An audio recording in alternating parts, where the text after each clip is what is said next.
Hi friends, welcome back to tasty recipes. ఈరోజు bachelors కూడా సింపుల్గా తయారు చేసుకోగలిగే చికెన్ ఫ్రై రెసిపీ చూద్దామండి.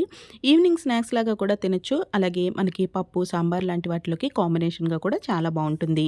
సింపుల్గా తయారు చేసుకోవచ్చు, ఎక్కువ ఇంగ్రీడియంట్స్ లేకుండా. బ్యాచిలర్స్ చికెన్ ఫ్రై తయారు చేయడం కోసం ముందుగా ప్యాన్లోకి 2 గరిటెల వరకు నూనెను వేసుకుని వేడి చేసుకోవాలి. నూనె బాగా వేగిన తర్వాత దీనిలోకి చిన్నగా కట్ చేసుకున్న 1 కప్పు ఉల్లిపాయ ముక్కలు, ఇంకా 3-4 పచ్చిమిరపకాయలు వేసుకుని బాగా వేయించుకోవాలి.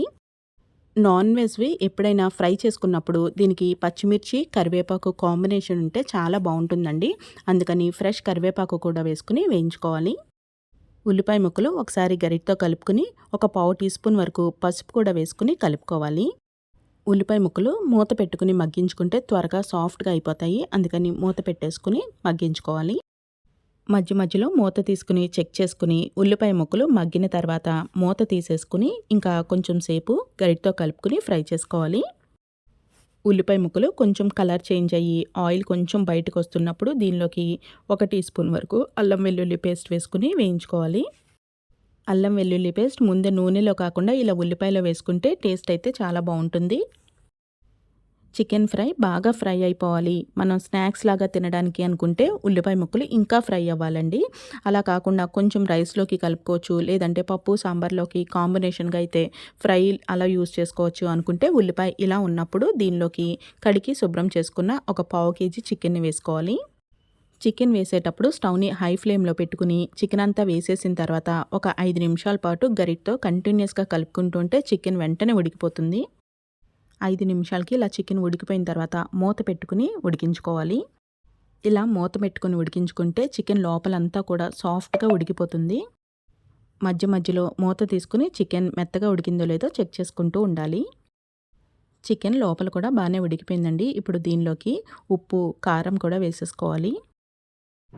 1 టీ స్పూన్ ఉప్పు, ఇంకా 1 టీ స్పూన్ కారం వేసుకుంటే సరిపోతుందండి. కారం అనేది మనం యూస్ చేసే కారాన్ని బట్టి మనం టేస్ట్కి తగ్గట్టుగా అడ్జస్ట్ చేసుకుని వేసుకోవచ్చు. ఒకవేళ ఉప్పు సరిపోకపోయినా లాస్ట్లో టేస్ట్ చెక్ చేసుకుని సరిపోకపోతే అప్పుడు ఉప్పు మళ్ళీ యాడ్ చేసుకోవచ్చు. ఉప్పు, కారం వేసిన తర్వాత ఇలా ముక్కలకి బాగా పట్టేలాగా ఒక 2 నిమిషాల పాటు ఇలా కలుపుకోవాలి. ఉప్పు, కారం ముక్కలకి లోపలికంతా కూడా బాగా పట్టి టేస్టీగా ఉండాలి అంటే కొన్ని నీళ్లు వేసుకుని ఉడికించుకోవాలి. చికెన్ ముక్క ఆల్రెడీ ఉడికిపోయింది కదండి, అందుకని మనం ఎక్కువ నీళ్లు వేయాల్సిన అవసరం లేదు. కొంచెం ఆ ఉప్పు, కారం అంతా కూడా పట్టే విధంగా ఉంటే సరిపోతుంది. ఇప్పుడు ఒక 2 నిమిషాల పాటు మూత పెట్టుకుని ఉడికించుకోవాలి. ఇప్పుడు మూత తీసేసుకుని 1 టీ స్పూన్ వరకు గరం మసాలా పౌడర్ వేసుకోవాలి.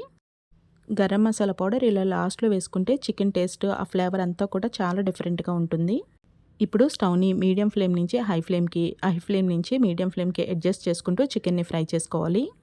చికెన్ స్టార్టర్ లాగా తీసుకోవాలి అనుకుంటే బాగా ఎక్కువ డ్రై అయ్యే వరకు ఫ్రై చేసుకోవాలి. లేదు కొంచెం రైస్లోకి కూడా కలుపుకోవాలి అనుకుంటే ఇలా ఉన్నప్పుడు స్టవ్ ఆఫ్ చేసేసుకోవచ్చు. Simple and tasty chicken fry ready అయిపోయిందండి. మరి మీరు ఒకసారి ట్రై చేసి మీకు ఎలా కుదిరింది అనేది కామెంట్ చేయడం మర్చిపోకండి. మరి ఈ వీడియో మీకు నచ్చినట్టయితే ఫుడ్ ట్రీ ఛానల్ని సబ్స్క్రైబ్ చేసుకోవడం మర్చిపోకండి. Thank you for watching food tree channel.